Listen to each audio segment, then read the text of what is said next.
नमस्कार, मी स्वाती गोडसे. आपण पाहताय न्यूज 18 लोकमत स्पीड न्यूज. या बुलेटिनमध्ये आपल्या सगळ्यांचं स्वागत. बघूयात अनेक महत्त्वाच्या बातम्यांचा वेगवान आढावा. सुरुवात करूयात एका महत्त्वाच्या बातमीने. MIDC वेबसाईट हॅकिंग प्रकरणी धक्कादायक माहिती समोर येत असून वेबसाईट अजूनही रशियन हॅकर्सच्या ताब्यात आहे आणि त्यामुळे राज्य सरकारनं रशियन हॅकर्सवरती कारवाई करण्याची मागणी केली. तर या हॅकर्सकडून 500 कोटींची मागणी करण्यात आल्याची ही माहिती मिळते आहे.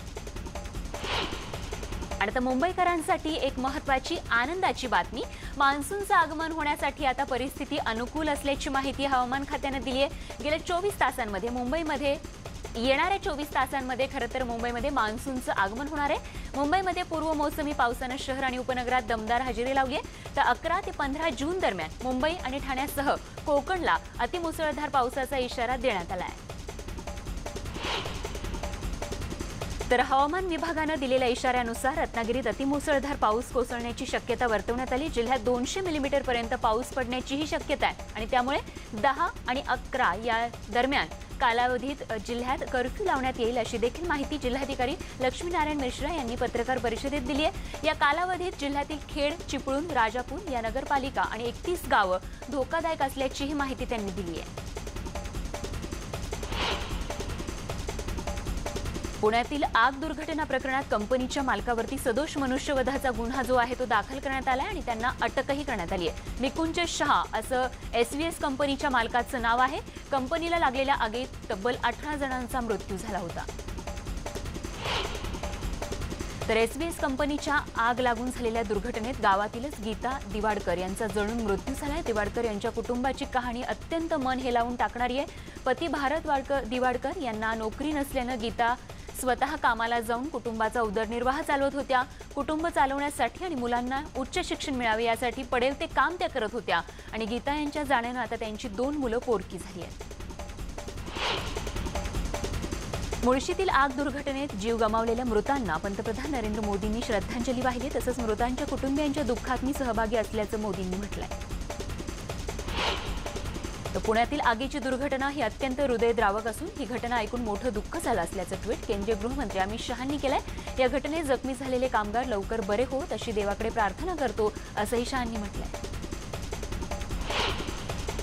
पुण्यातील रासायनिक कंपनीला लागलेल्या आगीत कामगारांच्या मृत्यूची घटना ही दुर्दैवी आहे. मृत पावलेल्या नागरिकांना माझी भावपूर्ण श्रद्धांजली, त्यांच्या कुटुंबियांप्रती संवेदना व्यक्त करतो असं वक्तव्य भाजप नेते आणि विधान परिषदेचे विरोधी पक्षनेते प्रवीण दरेकर यांनी केलंय.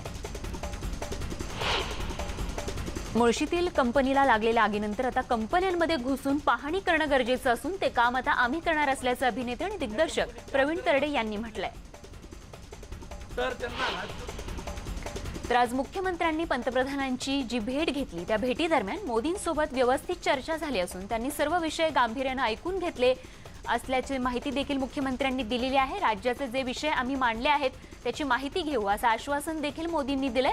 जे विषय मांडले आहेत ते सकारात्मक पद्धतीनं पंतप्रधान सोडवतील असा विश्वास यावेळी उद्धव ठाकरे यांनी व्यक्त केला आहे. तर या भेटीदरम्यान आरक्षणातील 50% मर्यादा शिथिल करावी अशी मागणी मुख्यमंत्री उद्धव ठाकरे यांनी पंतप्रधान मोदींकडे केली आहे. तर OBC आरक्षणासंदर्भातही बैठकीत चर्चा झाली आहे. मुख्यमंत्री उद्धव ठाकरे आणि पंतप्रधान नरेंद्र मोदी यांच्या भेटीनंतर विरोधी पक्षनेते देवेंद्र फडणवीस यांनी पत्रकार परिषद घेतली आणि यावेळी बोलताना ते म्हणाले की पंतप्रधान आणि मुख्यमंत्र्यांची भेट झाली आहे तर त्या भेटीचं स्वागतच आहे. या भेटीचा राज्याला फायदाच होईल अशी प्रतिक्रिया फडणवीसांनी दिली. तसंच काही मुद्द्यांवरून राज्य सरकारवर त्यांनी टीकाही केली आहे. शिवसेनेचे खासदार संजय राऊत यांनी भाजपला अप्रत्यक्ष टोला लगावलाय. मोदी आणि उद्धव ठाकरेंच्या भेटीत राज्याच्या प्रश्नात कुणाच्याही मध्यस्थीशिवाय चर्चा झाली असल्याचं म्हणत संजय राऊतांनी भाजपला अप्रत्यक्ष टोला लगावलाय. महाविकास आघाडी सरकारचं शिष्टमंडळ आणि पंतप्रधान मोदी यांच्या भेटीत मराठा समाजाच्या आरक्षणाचा मुद्दा पुढे करून इतर समाजाच्या आरक्षणाबद्दल अधिक कळवळा असल्याचं दिसून आलं असल्याची टीका मराठा क्रांती मोर्चाच्या कार्यकर्त्यांनी केली. ज्या तळमळीनं OBC आरक्षण आणि पदोन्नतीतील आरक्षण या मुद्द्यावरती चर्चा झाली तितकी मराठा आरक्षणावर झाल्याचं दिसून येत नाहीये. या बैठकीतून सकारात्मक गोष्ट बाहेर येईल असं वाटत होतं पण तसं झाल्याचं दिसत नाही आणि त्यामुळे या बैठकीवर मराठा क्रांती मोर्चा नाराज असल्याचं त्यांनी म्हटलंय. मराठा समाजाचा भ्रमनिरास झाला असल्याची टीका विनोद पाटील यांनीही केली आहे. काही दिवसांपासून मुख्यमंत्री फक्त मराठा आरक्षणावर पंतप्रधानांना भेटतील असं बोललं जात होतं, परंतु आज समजलं की अनेक विषय घेऊन त्यांची भेट झाली आहे। या बैठकीतून मराठा आरक्षणाविषयी तोडगा आवश्यक होता। मराठा आरक्षणाचा नेमकी जबाबदारी कुणी घेतली आहे स्पष्ट होत नाहीये। बैठक लांबत गेली तशी आमची आशाही उंचावत होती। आम्हाला वाटलं की मराठा आरक्षणावर व्यवस्थित तोडगा निघेल, मात्र चर्चा फक्त आरक्षणावर नव्हती असंही ते म्हणाले। मराठा आरक्षणासंदर्भात मुख्यमंत्र्यांच्या शिष्टमंडळानं पंतप्रधान मोदींची भेट घेतली आणि त्या भेटीचं ठोक मोर्चाकडून स्वागतच आहे, परंतु आता राज्य सरकारच्या अखत्यारीत असणाऱ्या गोष्टी पूर्ण कराव्यात अशी मागणी मराठा क्रांती ठोक मोर्चाच्या आबासाहेब पाटील यांनी केली आहे। मोदींची भेट घेऊन आरक्षण हा केंद्राचा विषय म्हणून हात झटकण्याचा प्रयत्न करू नका असा टोलाही त्यांनी राज्य सरकारला लगावलाय। आरक्षण मिळेपर्यंत मराठा समाजाला ओबीसी प्रमाणे सवलती सुरू करण्याची मागणी देखील त्यांनी केली आहे।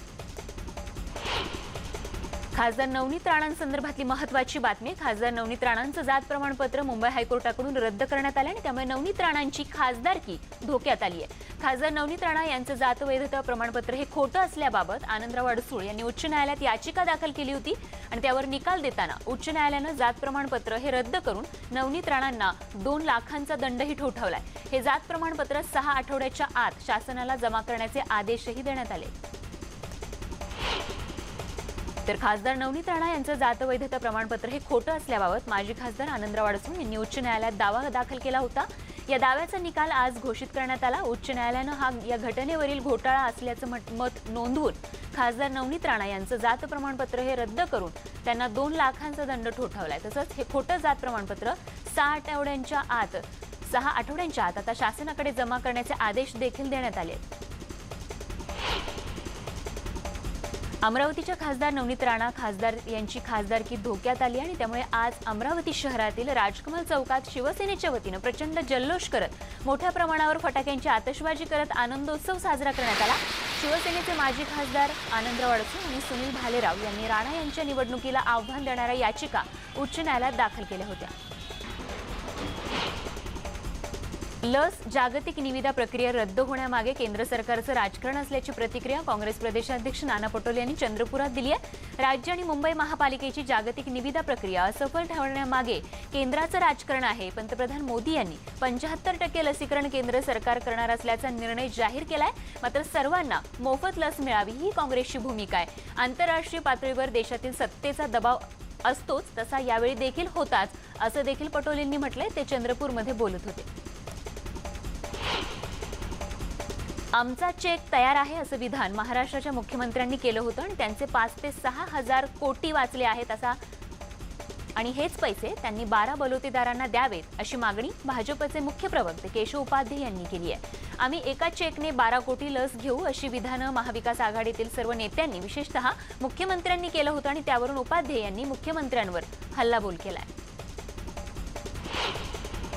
राज्यात आता 1,74,000 रुग्ण असून 4 स्तरावर अनलॉकची प्रक्रिया सुरू करण्यात आली आहे। स्थिती सुधारल्यानं हा निर्णय घेण्यात आल्याची माहिती आरोग्यमंत्री राजेश टोपे यांनी दिली। शिवाय आपण गोष्टी सुरू केल्या असल्या तरी कोरोना संपलेला नाहीये याचं भान नागरिकांनी ठेवून काळजी घेण्याचं आवाहन देखील राजेश टोपे यांनी केलं आहे।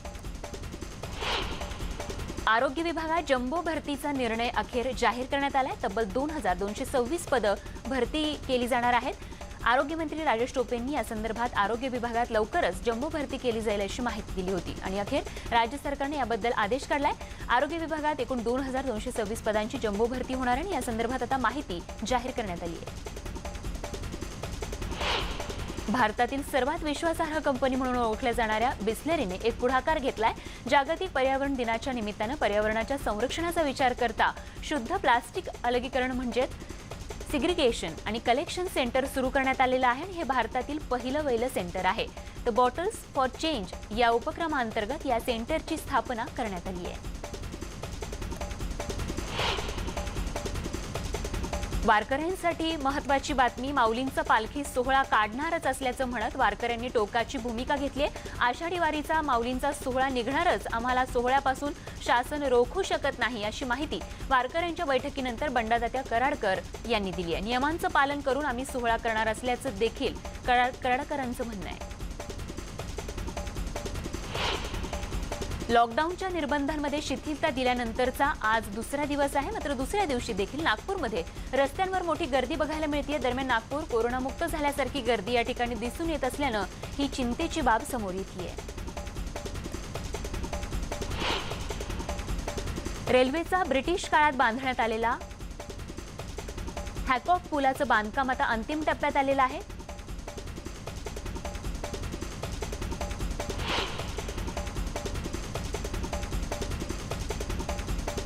म्हाडा लॉटरीमध्ये 5% घरं दिव्यांग प्रवर्गासाठी राखीव ठेवण्यात आलेली आहेत. गृहनिर्माण विभागातील सर्व प्रकल्पांसाठी हा निर्णय लागू असणार आहे आणि त्यामुळे आता दिव्यांग प्रवर्गातील नागरिकांना याचा निश्चितच मोठा फायदा होणार आहे.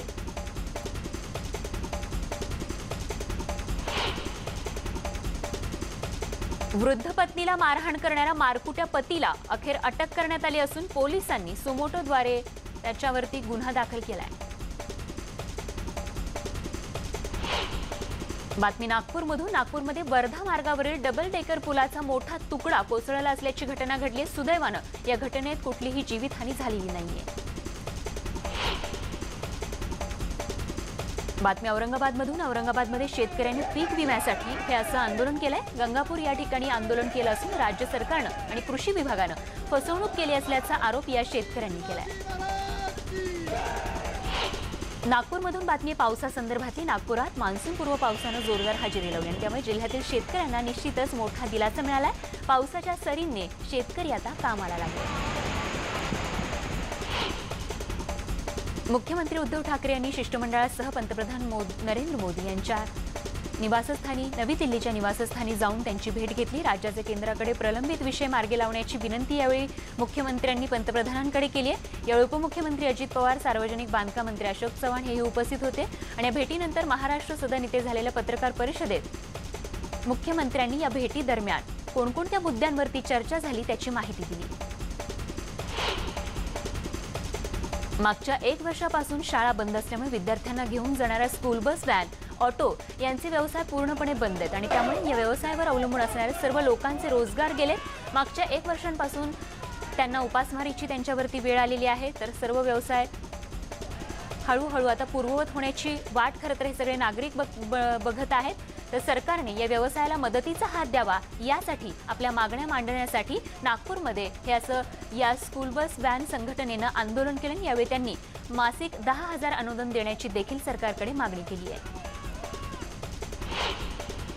बातमी लातूरमधून. चाकूरच्या आष्टा इथली ही बातमी. चोराच्या उलट्या बोंबा म्हणावी अशीच ही बातमी आहे. कारण पुण्याच्या मांजरी इथे राहणारे राजेंद्र खुर्दळे यांचे कुटुंबीय लॉकडाऊनमुळे आपल्या मुळगावी आष्टा इथे गेले असताना मागच्या आठवड्यात अगदी क्षुल्लक कारणावरून खुर्दळे भावंडांना घरात घुसून मारहाण केली गेली आणि भांडण सोडवण्यासाठी गेलेल्या त्यांच्या आईला देखील मारहाण करण्यात आली आहे. संतोष शेळके आणि त्यांच्या साथीदारांनी क्षुल्लक कारणावरून राग काढत वैभव आणि वैष्णव खुर्दळे या भावंडांना मारहाण केली आहे आणि त्यानंतर आता चाकूर पोलीस स्टेशनमध्ये आपल्या ओळखीचा वापर करत खोटी फिर्याद देखील दाखल करून धमकावण्याचाही प्रयत्न केलाय. नागपूरच्या पाचपावली भागात दगडाने ठेचून एकाची हत्या करण्यात आली. रात्री 9च्या सुमारास कमाल टॉकीज परिसरात ही घटना घडली असून पोलीस मृतकाची ओळख पटवण्याचा प्रयत्न करत आहेत.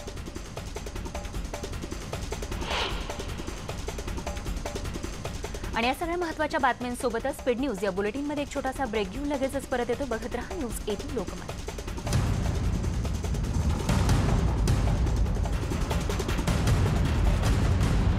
सुरुवातीला लसी संदर्भातली एक महत्त्वाची बातमी. लहान मुलांच्या लसी संदर्भातली एक महत्त्वाची बातमी येते ती म्हणजे भारतातील लहान मुलांना आता लवकरच कोरोना प्रतिबंधक लस मिळण्याची शक्यता आहे. कोवॅक्सिन नंतर आता झायकोव डी लसीचं देखील 3 फेऱ्यांमध्ये 3 फेजचं ट्रायल जे आहे ते घेण्यात आलेलं आहे.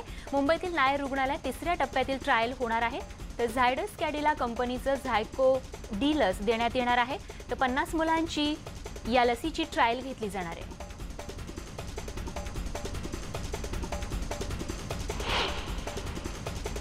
सुप्रीम कोर्टाच्या निर्णयानंतर कोणत्याही घटकास मागास ठरवण्याची भूमिका राज्य सरकारकडे नाही तर केंद्र सरकारकडे असल्याचं अशोक चव्हाणांनी म्हटलंय. तर पंतप्रधानांनी सर्वांचं ऐकून घेतलं असल्याचं देखील त्यांनी सांगितलंय. आज आपण पाहिलं शिष्टमंडळाची आणि पंतप्रधानांची भेट झाली आणि त्यानंतर अशोक चव्हाणांनी ही प्रतिक्रिया दिली आहे. म्हाडाच्या मुंबई इमारत दुरुस्ती आणि पुनर्रचना मंडळाच्या अखत्यारीतील मुंबई शहर बेटावरील जुन्या आणि मोडकळीस आलेल्या उपकर प्राप्त इमारतींचं नियमित पावसाळापूर्व सर्वेक्षण जे आहे ते पूर्ण करण्यात आलं असून 21 उपकर प्राप्त इमारती या अति धोकादायक आढळून आल्या आहेत। या 21 इमारतींमध्ये मागील वर्षी अति धोकादायक म्हणून घोषित केलेल्या 10 इमारतींचाही समावेश आहे आणि या संदर्भातली माहिती मुंबई इमारत दुरुस्ती आणि पुनर्रचना मंडळाचे सभापती विनोद घोसाळकर यांनी दिली आहे। ठाकरे सरकारने निकष बदलल्यामुळे 4,234 कोटी रुपये विमा कंपन्यांच्या घशात गेले आहेत असा आरोप अनिल बोंडेंनी केलाय। सरकारने हे 4,234 कोटी शेतकऱ्यांना परत मिळावेत आणि विमा कंपन्यांसोबतचे करार रद्द करावेत अशी मागणी देखील त्यांनी केली। केंद्राच्या पंतप्रधान पीक विमा योजनेचा लाभ हा 2019 पर्यंत अन्नधान्य तसंच फळ उत्पादक शेतकऱ्यांना मिळाला, मात्र 2019 नंतर राज्य सरकारने विमा कंपन्यांसोबत जे करार केले त्यामुळे महाराष्ट्राच्या शेतकऱ्यांचा घात झालाय असंही बोंडेंनी म्हटलंय। मराठा आरक्षणाच्या मागणीसाठी 16 जूनला कोल्हापुरातून आंदोलन सुरू करण्याची हाक खासदार संभाजीराजे छत्रपती यांनी दिली आहे। या मोर्चाच्या नियोजनासाठी मराठा समाजातील प्रतिनिधींची बैठक झाली। या बैठकीत महाराष्ट्रात होणारा हा पहिलाच मोर्चा यशस्वी करून मराठ्यांची ताकद दाखवण्याचा निर्धार करण्यात आलाय। सोबतच खासदार संभाजीराजे यांच्या मागे पक्षीय भेद बाजूला ठेवून या दिवशी कोल्हापूर जिल्हा बंद ठेवण्याबाबतही चर्चा झाली आहे। मोर्चाची सुरुवात, मार्ग आणि स्वरूप याबाबत प्राथमिक चर्चा या बैठकीत करण्यात आली। हा मोर्चा सरकारला धडकी भरेल असा काढणार असल्याचा इशारा देखील देण्यात आलाय। मुख्यमंत्री उद्धव ठाकरे आणि पंतप्रधान नरेंद्र मोदी यांच्यात भेट झाली तर यात आश्चर्य वाटायचं कारण नाही असं वक्तव्य महसूल मंत्री बाळासाहेब थोरात यांनी केलंय। तसंच या भेटीमध्ये राज्याच्या प्रश्नांची चर्चा झाली तसंच अनेक विषय हे देशपातळीवरचे होते असं देखील त्यांनी म्हटलंय। पिंपरी चिंचवडमध्ये अवैधरित्या देशी दारू बनवणाऱ्या विरुद्ध मोठी कारवाई करत एक मोठी भट्टी उद्ध्वस्त करण्यात आली। हिंजवडी परिसरातील नरे दत्तवाडी रोडलगत एक महिला देशी दारू गाळण्याची भट्टी चालवत होती अशी माहिती कळते आणि तीच भट्टी उद्ध्वस्त करण्यात आली आहे। रेमडेसिवीर पाठोपाठ आता म्युकरमायकोसिस अर्थात ब्लॅक फंगसवरील इंजेक्शनचा देखील काळाबाजार होत असल्याची धक्कादायक बाब उघडकीस आली आहे। म्युकरमायकोसिस आजारावरील औषधं आणि इंजेक्शन विकणाऱ्या एका टोळीला पिंपरी चिंचवड पोलिसांनी मोठ्या शिताफीनं रंगेहात पकडले। त्यांच्याकडून सुमारे 1,70,000 रुपयांचं इंजेक्शन आणि इतर औषधांचा साठा देखील जप्त करण्यात आलाय।